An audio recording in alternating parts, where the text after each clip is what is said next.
All right, hello everybody. The spring football tour continues here. CarolinaPreps.com. I have made my way to East Rutherford High School. Coach Phillip Russ, athletic director and the head coach here. Coach, appreciate you having me by to talk some ball with you today. Hey, man, welcome to Boston, North Carolina, and the home of the Cavaliers. I hear you. Speaking of your Cavaliers, you guys have really been on the upswing since you took over, and maybe even tell me a little bit more about it. I think this is a great story, not only just for your kids and the community and everybody that's bought into your program, but it wasn't that many years ago that you guys had to take a break from varsity and you played a JV only season. Tell us how that went down and how you guys have come back even stronger. The big thing was I like to tell people a lot of times we invested in jumper cables. We had the battery in the engine. We just had to be able to ignite the charge back in the program. We revitalized the culture here. Just got a lot more buy-in. Had a great class. The class that's graduating this year, the class of 25, really bought in the weight room. Was able to help us recruit the hallways. We were able to get a good core group of kids out. And like I said, these last couple of years have really been a good foundation build back. East Rutherford's always had athletes, and we've always been very competitive and played really good football. And we feel like we've held our place and the conversation in Rutherford County and in the area, especially in Region 8.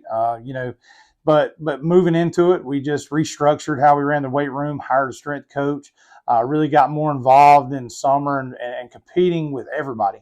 The thing is nowadays you want to see all that you could see and see all the different schemes. And, it paid out for us. This year making it to the third round of the playoffs was to be able to get back and make a statement. Last 2 years we finished second in conference behind really good formidable opponents. And, we're just trudging along and it's more of be where your feet are. And we're looking ahead for this upcoming season. I'm looking around at the room of some of the helmets over your shoulder and some of the ones here behind me of some of the places you've been. Obviously, I see the Catawba College and the Salisbury. You've worked with some good guys. Chip Hester played for Coach Joe Pinion at Salisbury. Tell us how some of these men that you've had a chance to coach around has kind of helped shape you and the style of program you run. The first and foremost, Coach Ron Green at Burns High School, my high school head coach, he was phenomenal in terms of just making you feel valued, making it all about relationships. Same thing goes that we just kind of build off that. When I went to Catawba, Coach Hester was a big proponent of being first class. Everything you do it with integrity, high character. In every game, he used to say the most important game is your next game. We never looked ahead at Catawba. We always looked for their next opponent. But along the years, Joe Pinion got me started in coaching high school football. He gave me my first opportunity at Salisbury. It was a tremendous experience. I got to be a part of that state championship staff there. And then along the lines, I've worked for some really great men that a lot of times, they're just better men at home. Taught me how to be, one day to be a better husband, how to be a good father. Tom Sane was instrumental at West Lincoln of, what that looked like. The football scheme and schematics and order of operations came from Brian Remp. So there were several different head coaches that I worked through and worked around and were able to take a lot of nuggets with. And I felt like wherever I landed, I was going to have like a cornucopia style of coaching and be able to mesh that together into whatever flavor that I wanted to be. My foundation was built on some really good coaching resumes. The guys that poured into me, I feel thankful enough to be able to turn my picture over and pour into my assistant coaches and the folks that I meet along my path as a coach. You mentioned some of those guys and some of them, again, and you kind of echoed that. Coach Green, Coach Sane, definitely Coach Chip Hester, men who are better away from the game than necessarily in the game. Of course, their records and accolades speak for themselves with the championship pedigrees and programs that they run.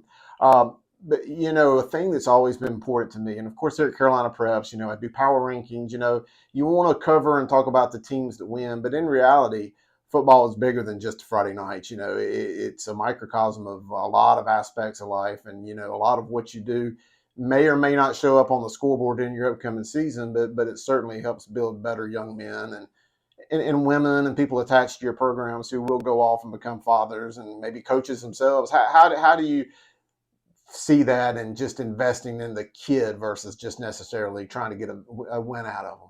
I mean, the thing is the wins come. You got to love them up first. Love them before you coach them. And that's something that we're real big in our program.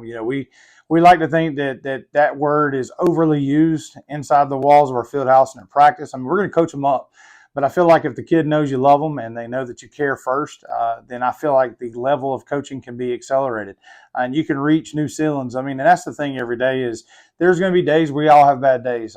We don't really harp on those. We try to clear out the mechanism, so to speak, at the end of practice every day, and we go with a new approach when we step back out the next day.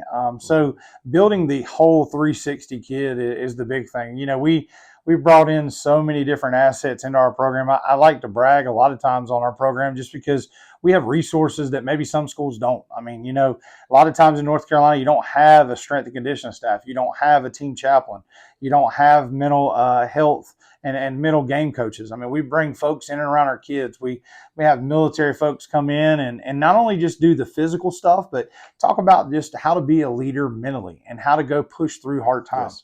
Yes. So building the holistic person, that scoreboard, when it clicks off on Friday night, if we do everything right and we train these kids up to be good, productive citizens and how to have high character, a lot of times when it's 4th and 1, you're not really worried about your play call. You just hope for execution because you know what kind of caliber kid you're putting out there. And I think that we get that buy-in, day out here at East Rutherford.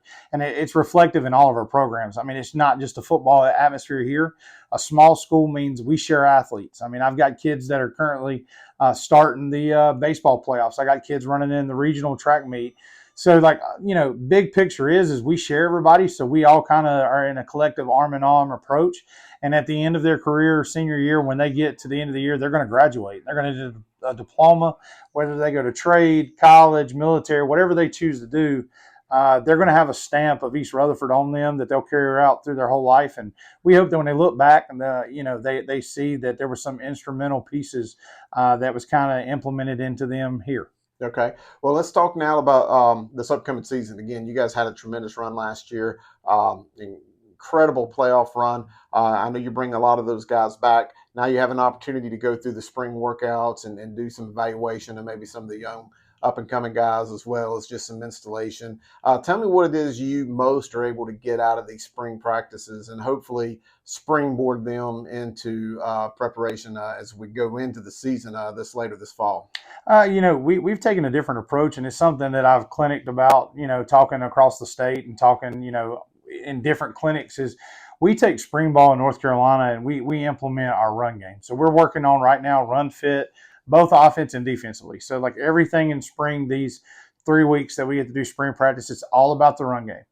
Then when we get into phase 2 of implementation or installation is just about pass and coverages. And we'll spend all summer on Tuesdays and Thursdays throwing the rock around and just trying to get, really comfortable in our pass schemes, getting really comfortable in our coverages. So the kids, they go through that phase. We don't talk about football until we roll out spring ball. So 3 weeks ago was about the first time we mentioned the word football since the season ended in the playoffs. It's all about bulk. It's all about getting the weightlifting going and getting their speed training down. And then now we're in the run fit piece. And so like when we go out today, right now we're feeling pretty good. It's the last week of our spring practice. So pretty much 90% of the run game's already installed. We've high reps.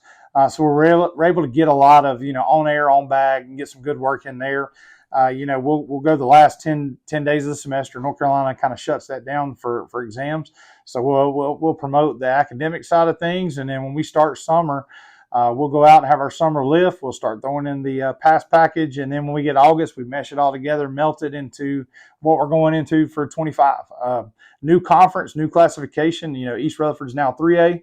And then we're in the Western Piedmont 3A, 4A. So we're really excited.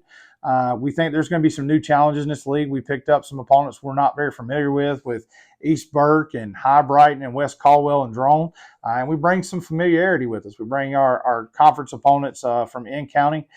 So it's always real fun to play Rutherford County football, to be able to compete against RS and Chase.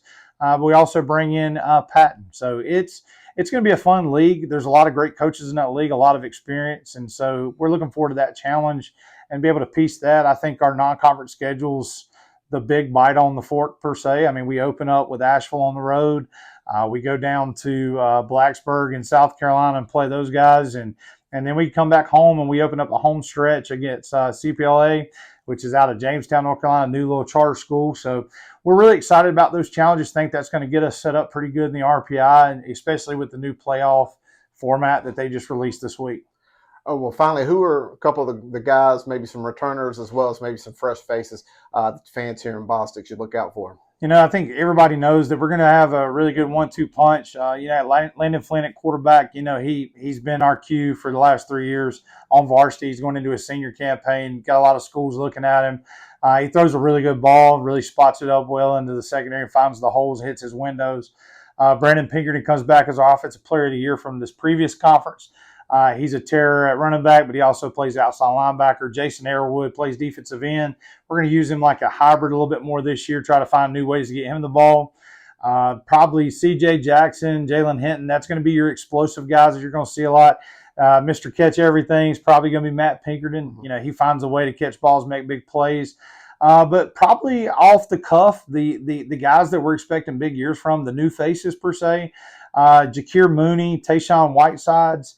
They're going to give us a lot of punch over on the defensive side, but they could also see some time in offense. Alton Freeman's going to get more double duty, just like Jack Atkins. Our whole offensive line's kind of getting reformatted a little bit, but we got some center pieces. Cole Grayson, Colby Pack come back there to be our anchors there, and so we're really formatting some things. We're really excited about our kicker. He's had a great offseason. Ian Queen's done a great job getting some personal training with one of the Carolina Panthers. And, so there's a lot of good, exciting things that are coming. We're going to be skill heavy, and we hope to put on a lot of fireworks come fall.